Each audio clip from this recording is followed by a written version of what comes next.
This is the story of the Duchesses of the Veiled Valley. Nicola and Naria Jackia were two of the Duchesses in the Veiled Valley, cousin to the King of Hollowmore. The Veiled Valley has been hidden and protected for centuries by the spirits of Faenbel. Their family lived and ruled in the Veiled Valley for centuries. The Jackia sisters were twins, identical twins at that, but they were very opposites at heart.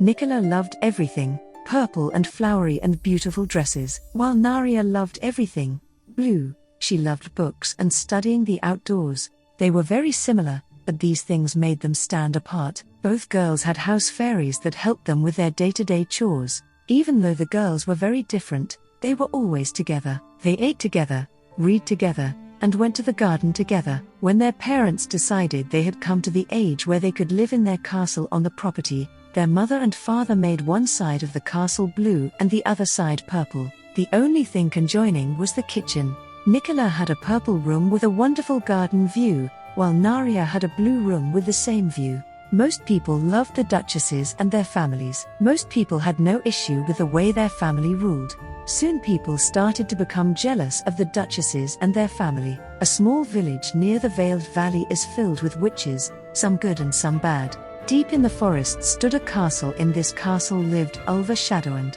Ulva Shadowhand was a brilliant witch that was always raised to hate the Jackia dynasty. Her father was rather envious of what this family had compared to his. Ulva didn't have a big, luxurious castle. She didn't have fairies to do her bidding. She didn't have horses or carriages. Ulva's ancestor made bad deals with the Isle of Raiden. The only reason Ulva's family was not banished was that her ancestor threw himself at the mercy of all the courts in Faenbel and begged for forgiveness and to be able to stay in the home that they had. The only thing that the royal courts wanted in return was to take the magic of everyone from their family. So her family stayed in that castle for generations. Her family hated all the royals throughout all of Faenbel.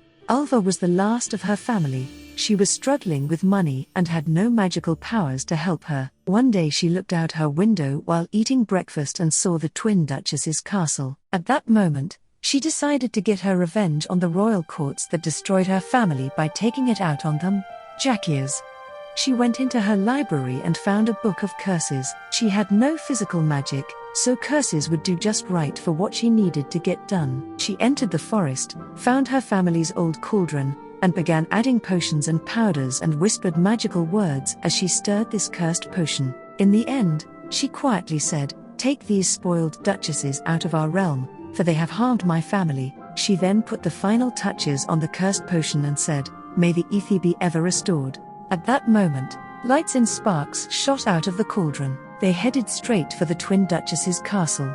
Both girls were in their bedrooms when sparks flared, and green smoke started seeping through the walls. Their fairies tried to alert them to leave the house, but the girls did not know what to do.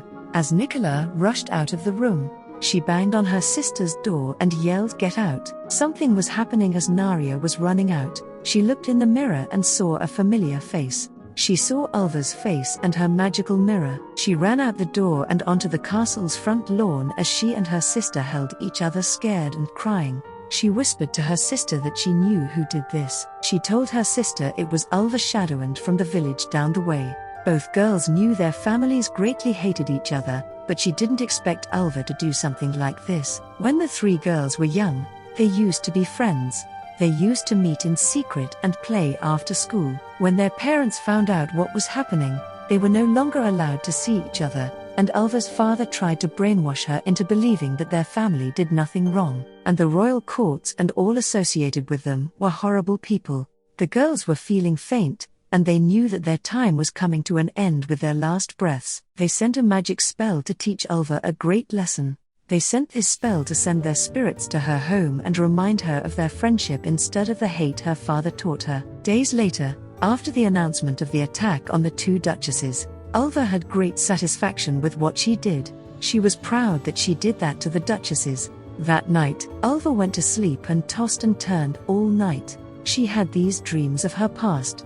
She shot up from her bed and went to the mirror, and what she saw shocked her. She saw the twins when they were girls. She saw them playing and having fun.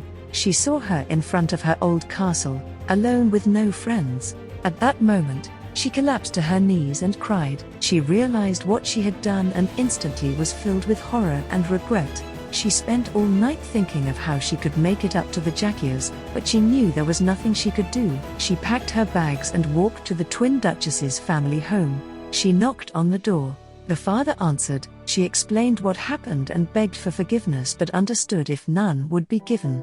The Jackiers refused to forgive her but understood the circumstances of how her father was. Instead of banishing her to the Isle of Raden, they had her incarcerated in Ravenswood's prison for at least 20 years. When she gets out, she will be given her castle back and monitored for the rest of her life. The Jackiers would grieve the loss of their daughters for the rest of their lives. May Nicola and Naria's souls rest in the Elysian forest.